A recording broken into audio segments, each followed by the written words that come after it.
Hello students. तो आज हमारे साथ एक स्टूडेंट्स है हमारा जिसने हमारे यहाँ पे ट्रेनिंग किया हुआ है, तो उसके बाद उसका प्लेसमेंट हुआ है। तो ऑलरेडी ट्रेनिंग उसका खत्म हो चुका है, उसके बाद उसने इंटरव्यू दिया है, इंटरव्यू के बाद उसका प्लेसमेंट भी हुआ है। तो कुछ इंटरव्यू क्वेश्चन उसको कंपनी में क्या पूछे गए और उसके बारे में कुछ नॉलेज हम लेते हैं कि क्या पूछा है उसको इंटरव्यू के लिए, ताकि पता चले कौन से क्वेश्चन इंटरव्यू के लिए आ सकते हैं। प्रोकॉन ऑटोमेशन करके कंपनी है जिसमें इंटरव्यू ऑलरेडी 3-4 राउंड का इंटरव्यू वहाँ पे हुआ था, उसमें से 2 राउंड का सिलेक्शन हुआ है। उसमें से एक हमारे साथ है रविकांत जी जिसका सिलेक्शन हुआ है, एक और स्टूडेंट्स है जिसका अभी वीडियो पेंडिंग है। ठीक है, तो चलिए रविकांत जी से पूछते हैं, कैसे हो रविकांत जी? बढ़िया। तो आपने मतलब यहाँ पे कोर्स करने से पहले कहाँ मतलब क्या किया हुआ है? मतलब कॉलेज में कौन सा डिग्री किया हुआ, कौन सा डिप्लोमा किया, डिग्री किया? कहाँ से? डिप्लोमा नहीं है सर, मेरा तो नॉर्मल ITI है और ITI के बाद जो है सो नोएडा में किया, 3 साल का एक्सपीरियंस इलेक्ट्रिकल लाइन का। ओके, ITI करके आपने नोएडा में इलेक्ट्रिकल में ज्वाइन किया? जी। मतलब प्रॉपर आप नोएडा से? प्रॉपर बिहार से हूँ। बिहार से? हाँ, अच्छा। मैंने नोएडा किया, नोएडा के बाद अहमदाबाद में नोएडा में कहाँ पे किया? New craft. उसमें क्या बात किया है? वो इलेक्ट्रिकल इंजीनियरिंग कर रहा था, वो प्रोडक्शन का था, न्यू लैम्प का प्रोडक्शन का था। ओके, ये करके आपने प्रोडक्शन लिखा, उसके बाद आप अहमदाबाद आए। अहमदाबाद अहमदाबाद में क्या किया? वहाँ भी यहाँ पे 2 कंपनी में इलेक्ट्रिकल में 1 साल करके जॉब किया। ओके, फिर अल्फा टेक में आपके यहाँ यहाँ पे आपको रेफरेंस कहाँ से मिला? ये मैं मेरे अंदर खुद ऐसा आया तो मैं आपने सर्च करके सर्च आपको करके देख किया। देख के वीडियो देख के आया। ओके, तो यहाँ पे आपने कौन सा एग्जिट कौन सा कोर्स किया हुआ है? पीजी किया है। पीजी 6 मंथ वाला कोर्स किया हुआ है? 6 मंथ। तो पूरा कोर्स खत्म हो गया कि बाकी है उसमें? नहीं, खत्म हो गया। खत्म हो गया। उसके बाद आपका इंटरव्यू यहाँ से कितने इंटरव्यूज आपने किए हुए दिए हुए हैं? यहाँ से 4 दिया। 4 इंटरव्यू दिए। ओके, तो 4 में सिलेक्शन हुआ था कि नहीं, एक 2 में नहीं हुआ था, 2 में एक में तो फर्स्ट टाइम हुआ था और ये सेकेंड टाइम। ओके, कौन सी कंपनी थी वो? पहला था पार्थ इक्विपमेंट पार्ट इक्विपमेंट वगैरह और सेकेंड ये प्रोकॉन। प्रोकॉन में हो। इससे अभी आप मतलब पार्ट में ही है कि आपने चेंज किया? अभी मैं चेंज करके ADS में था। एरियस में था। Yes. एरियस में क्या काम करते हैं? ADS में प्रोग्रामिंग है और electrical drawing. Okay, drawing reading ये सब करते हो। तो अभी यहाँ पे प्रोकॉन में आपको इंटरव्यू के लिए अभी कभी ज्वाइन कब करने के लिए बोला था? 27 अक्टूबर। 27 को ज्वाइन किया। तो इससे पहले आप ITI किया हुआ था, ITI के बाद आपने एज इलेक्ट्रिशियन काम किया। ओके, तो अभी आपको PLC का नॉलेज बिल्कुल नहीं था जब इलेक्ट्रिशियन पे नहीं, थे? उससे पहले बिल्कुल नहीं। तो फिर यहाँ पे आके आपने PLC ट्रेनिंग किया हुआ है, 6 महीने वाला हमारा कोर्स लिया। ये 6 महीने वाले कोर्स में आपने क्या क्या चीज़ें सीखी प्रैक्टिकली? इसमें PLC प्रोग्रामिंग सीखा, SCADA का सीखा, PLC का SCADA, HMI का प्रोग्रामिंग सीखा, अच्छा। VFD control. मतलब ये सभी PLC HMI ड्राइव पूरा ऑटोमेशन का कॉम्बो कोर्स आपने पूरा कंप्लीट कर लिया।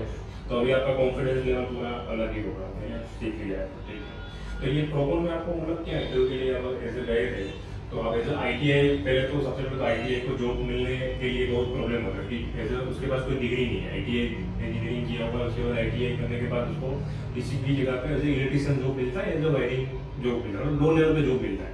तो अभी रविकांत जी को अभी जैसे ऑटोमेशन इंजीनियर जॉब मिला हुआ है जिसमें उसको प्रोग्रामिंग करना है, प्रोग्रामिंग के साथ डेवलपिंग करना है प्रॉपर ऑटोमेशन के अंदर।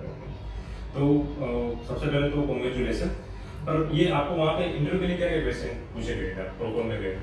उन्होंने पूछा पहले कहाँ पे काम कर रहे हैं और क्या काम कर रहे हैं, जो वर्किंग में है वो बोले। तो जो मैं बोला उनको सर्वो पे काम किया हूँ, PLC प्रोग्रामिंग किया हूँ, तो उसके बारे में उन्होंने पूछा।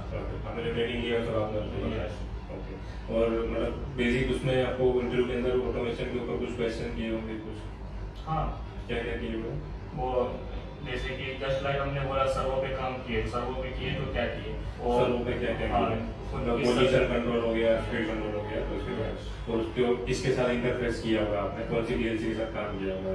Yes. ओके, फिर आपने VFD के ऊपर भी आप कुछ क्वेश्चन लिखे हुए आपके? हाँ, फुल फॉर्म ऑफ VFD तो बेसिक क्वेश्चन है। हाँ। कम्युनिकेशन प्रोटोकॉल के बारे में आपको पूछा गया होगा, Yes. HMI PLC। ये कम्युनिकेशन प्रोटोकॉल काफी सारी कंपनीज में पूछते हैं, तो ये बेसिक चीज है, कम्युनिकेशन प्रोटोकॉल आपको पता होना चाहिए। फिर PLC के अंदर आपने जो प्रोग्रामिंग किया है, प्रोग्रामिंग लॉजिक के बारे में पता होना चाहिए, और प्रैक्टिस करते हो आपका लॉजिक क्लियर हो जाता है मोस्टली। फिर उसके बाद जो ड्राइव्स रहती है, HMI रहती है, सबको इंटरफेसिंग करना होता है प्रोग्रामिंग करने के बाद। तो इंटरफेसिंग के लिए मेन जरूरी चीज होती है कम्युनिकेशन प्रोटोकॉल। तो ये कम्युनिकेशन प्रोटोकॉल में आपको क्या पूछा था, क्वेश्चन क्या किया गया हुआ? उन्होंने पूछा कम्युनिकेशन करने के लिए तो क्या यूज करते हैं, तो नॉर्मली आपने बताया RS-230। ओके, आपने जो कम्युनिकेशन पे काम किया था वो आपका सीरियल कम्युनिकेशन हो गया, इंटरनेट हो गया, मोबाइल्स हो गया, ये सब प्रोटोकॉल जनरली यूज होते हैं मार्केट में जनरली। सभी जगह पर आप जाओगे कॉमन प्रोटोकॉल से, सभी PLC में, सभी HMI ड्राइव में आपको मिल जाते हैं। ये प्रोटोकॉल के ऊपर अगर आपने काम किया तो आप इजीली सबका कम्युनिकेशन कर सकते हो। तो 3 चीजें मोस्टली जरूरी है, एक तो आपको प्रोग्रामिंग पता होना होना चाहिए, एक तो आपको कम्युनिकेशन पता होना चाहिए, तो उसका हार्डवेयर का वायरिंग पता होना चाहिए। जैसे कि इनपुट आउटपुट वायरिंग हो गया, एनालॉग वायरिंग हो गया, डिजिटल वायरिंग हो गया, इससे वायरिंग का नॉलेज रहता है तो आप इजीली कोई भी ऑटोमेशन तो पीएलसी का काम कर सकते हो इजीली। मतलब ये 3 चीज़ अगर आपको पता है तो आप कभी कहीं पे भी काम कर सकते हो इजीली। ओके, तो ये बेसिक चीज आपको पता पूछा गया होगा। इंस्ट्रक्शन के बारे में पूछा गया आपको, कौन सी इंस्ट्रक्शन के बारे में पूछा गया? यस, वो उन्होंने पूछा सर्वो पे जो हम पल्स पे करते हैं ऑपरेटर, तो कौन सा इंस्ट्रक्शन यूज करते हैं डेल्टा में, तो उन्होंने डीपीए जैसा। ओके, हमारे को सर्वो के साथ हम पीएलसी से कनेक्ट कर रहे हैं तो उसमें कौन सा फंक्शन को यूज करके उसको रीड करेंगे, पल्स देंगे। Yes. डेल्टा के ऊपर आपने डीपीएस फंक्शन यूज, मतलब सभी पीएलसी में अलग अलग रहता है। हाँ। पहले में जाओगे तो पीटीओ मिलेगा आपको, हाँ। सीमेंस में भी आपको पीटीओ मिल जाता है, पीडब्ल्यू में करके लिए फंक्शन आते हैं, सब फंक्शन सर्वो के पल्स रीड करने के लिए यूज होते हैं। Yes. ओके, वो तो आपने यहाँ पे भी ऑलरेडी डेल्टा के सर्वो पे काम किया, हमारे पास भी डेल्टा का सर्वो ही है, तो आपको इजी हो गया होगा। ठीक है, तो अभी आपको ज्वाइनिंग बोला दिवाली के बाद में, क्या पैकेज आपको दिया हुआ वहाँ पे ऑफर किया है? 325 का पैकेज ऑफर किया सर, बढ़िया। 325 का पैकेज लगा हुआ है हमारे ललिता जी को, वो भी आईटीआई बैकग्राउंड से है। तो अभी ऑटोमेशन फील्ड में आपको पता है ग्रोथ है, अभी जैसे आप आईटीआई फील्ड में से इलेक्ट्रिशियन से स्विच होकर ऑटोमेशन में आया हुआ है, तो उसमें भी आपको अच्छा खासा पैकेज मिल गया 3.25 का पैकेज हुआ। तो आप ऐसे ही आप 3 साल 4 साल दोगे उसमें, तो टोटली आपका जो एक्सपेक्टेड ग्रोथ है उससे ज़्यादा मिलेगा आपको। ये फील्ड ही ऐसा है, आपको ग्रोथ मिलता है इस फील्ड में, क्योंकि आपका जो प्रोग्रामर आपकी डिमांड ज़्यादा होती है। सभी जगह पे अभी ऑटोमेशन का डिमांड बढ़ रहा है, सभी जगह ऑटोमेशन का रिक्वायरमेंट रहता है, कहीं भी इंडस्ट्री में आप जाओ। तो आप बिहार से जर्नी करके अहमदाबाद आए, अहमदाबाद में आपने को जॉब किया, उसके बाद कोर्स किया, कोर्स करने के बाद आपको जॉब भी मिल गई यहाँ से अभी। तो आपको कुछ बताना कैसा है अल्फाटेक के बारे में, कुछ बताना हो आपको, फैकल्टी के बारे में कुछ आपको बताना चाहिए?